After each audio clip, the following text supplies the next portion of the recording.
భారత రాజ్యాంగానికి విరుద్ధంగా కేంద్ర రాష్ట్ర ప్రభుత్వాలు చేపట్టనున్న ఎస్సీ ఎస్టీ వర్గీకరణ చెల్లుబాటు కాదని అంబేద్కర్ మెమోరియల్ సొసైటీ గౌరవ అధ్యక్షుడు వట్టి నాగేశ్వరరావు అన్నారు. ఈ సందర్భంగా వారు మీడియా సమావేశంలో మాట్లాడారు. అంబేద్కర్ మెమోరియల్ సొసైటీ గౌరవ అధ్యక్షుడిని, ముమ్మడివరం నగర పంచాయతీ, ఆంధ్రప్రదేశ్.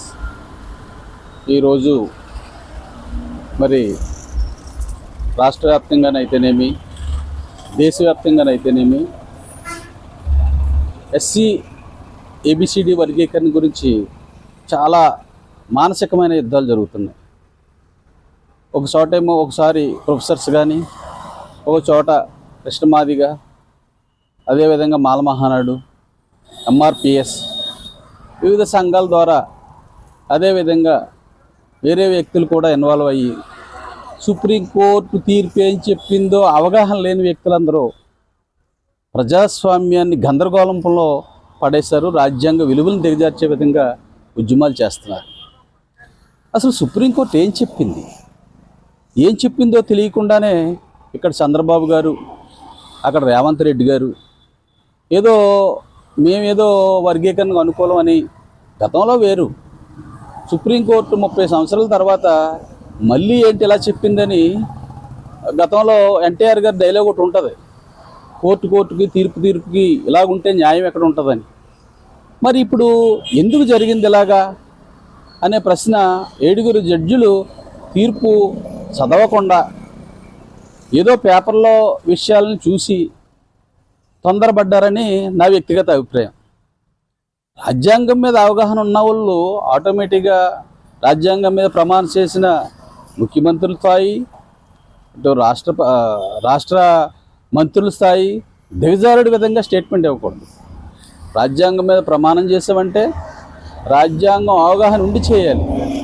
ఉదాహరణకి మోదీ రాజ్యాంగం మీద ప్రమాణం చేసి ఉండొచ్చు, కానీ రాజ్యాంగం మీద ప్రమాణం చేసి కుల సంఘానికి సపోర్ట్ చేయకూడదు.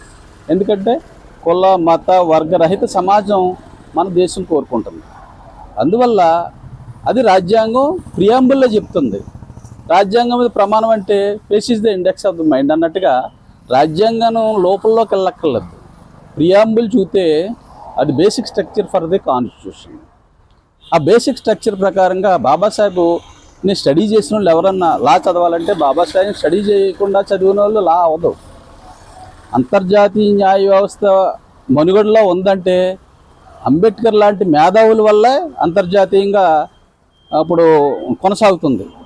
యుఎన్ఓ మరి అంబేద్కర్ జయంతిని నాలెడ్జ్ డేగా ఎందుకు చేశారు? అందువల్ల అంబేద్కర్ ఏ కోణంలో చూశారు, రాజ్యాంగానికి రిజర్వేషన్ సిస్టమ్ ఎందుకు పెట్టారు? Because of untouchability, more untouchability, SC ST BC అలాగే మైనారిటీస్. కొంత మెయిన్ ఇంగ్రీడియంట్స్ ఏంటి? సామాజిక న్యాయం. సామాజిక న్యాయానికి బేస్ ఏంటి? సామాజిక న్యాయానికి ప్రతి కడ వ్యక్తికి కూడా కులరహితంగా కానీ, మతరహితంగా కానీ, వర్ణరహితంగా కానీ, స్త్రీ పురుష భేదం లేకుండా ప్రతి వ్యక్తికి ఫండమెంటల్ రైట్స్ ఇచ్చాడు ఆయన భారత రాజ్యాంగంలో. ఆ ఫండమెంటల్ రైట్స్ని సద్వినియోగం చేసుకోవాలంటే జ్యుడిషియరీ కీలకమైన బాధ్యత తీసుకున్నది. అంటే ఇండిపెండెంట్ జ్యుడిషియరీ అంటాడు బాబాసాహెబ్. కాన్స్టిట్యూషన్లో ఇండిపెండెంట్ జ్యుడిషియరీ ఏంటి? లెజిస్లేటివ్ చట్టం చేయి, ఎగ్జిక్యూటివ్ అమలు చేయి. వీళ్ళందరూ చట్టానికి 18 సంవత్సరాలు నిండిన ప్రతి ఒక్కరికి ఓటు ఉంది. 25 సంవత్సరాలు దాటితే అసెంబ్లీకి పోటీ చేయొచ్చు, పార్లమెంటుకి పోటీ చేయొచ్చు. ఇలాగా పోటీ చేసే అర్హత ప్రతి చదువున్నా లేకపోయినా అర్హత ఇచ్చింది.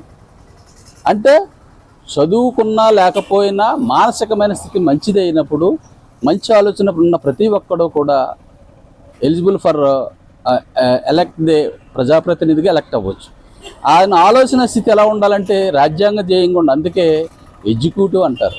ఎగ్జిక్యూటివ్ ఏం చేయాలి? ప్రతిదీ కూడా రాజ్యాంగబద్ధంగా ఉందా లేదా వెరిఫై చేసి దాన్ని టెంకరింగ్ చేయాలి.